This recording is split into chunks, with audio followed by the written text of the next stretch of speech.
উচ্চশিক্ষার স্বপ্ন নিয়ে যুক্তরাষ্ট্রে গিয়ে লাশ হয়ে ফিরছেন দুই মেধাবী বাংলাদেশি শিক্ষার্থী। ফ্লোরিডায় পিএইচডি গবেষণারত জামিল আহমেদ লিমন এবং তার সহপাঠী নাহিদা ইসলাম বৃষ্টির মরদেহ উদ্ধারের খবরে শোকের ছায়া নেমে এসেছে তাদের গ্রামের বাড়িতে।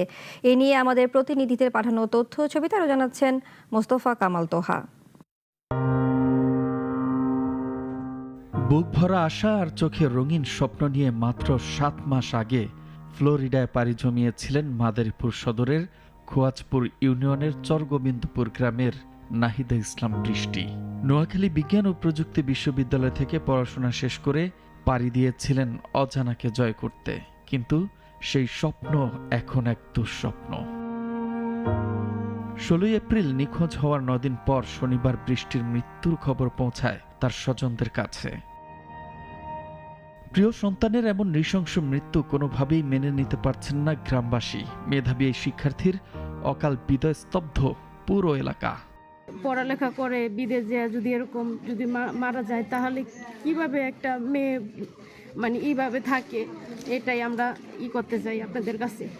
হত্যাকারীর দৃষ্টান্তমূলক শাস্তি এবং দ্রুত মরদেহ দেশে আনার দাবি নাহিদার স্বজন ও এলাকাবাসীর।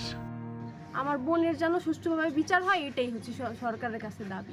আরে কি জন্য মারলো বা কারা মারলো এর বিচার চাই, আর যেন লাশটা যেন দেশে আসে। মরদেহ দেশে আনার বিষয়ে পরিবারের আবেদনের পরিপ্রেক্ষিতে প্রয়োজনীয় সব ব্যবস্থা নেওয়ার আশ্বাস দিয়েছে জেলা প্রশাসন। বিষয়টা আসলে অনেক দুঃখজনক, আমরাও জানতে পেরেছি।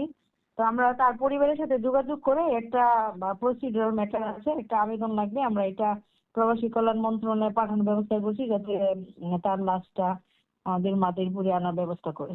আমাদের পক্ষে এটা চেষ্টা করছি।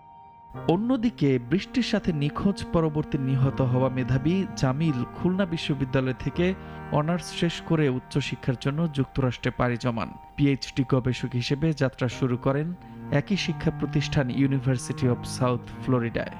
এই ঈদের আগে বাড়িতে চলে আসবে, টিকিট কাটছে। তো গত এক সপ্তাহ যাবত যে নিখোঁজ, আমরা শুনতে খোঁজ পাইতেছি না।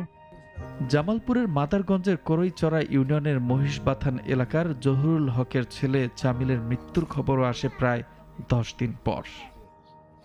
কালকে রাতে খবর আছে, 12টার পরে খবর আইলো আমেরিকা প্রবাসী যে নিমন মারা গেছে। এমন খবরে ভারী হয়ে উঠছে এলাকার বাতাস। তো ওই প্রসেসই চলতেছে যে নাচ আমাদের দেশে নিয়ে আসবো।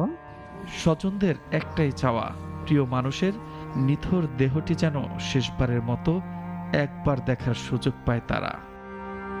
মোস্তফা কামাল তোহা, নাগরিক।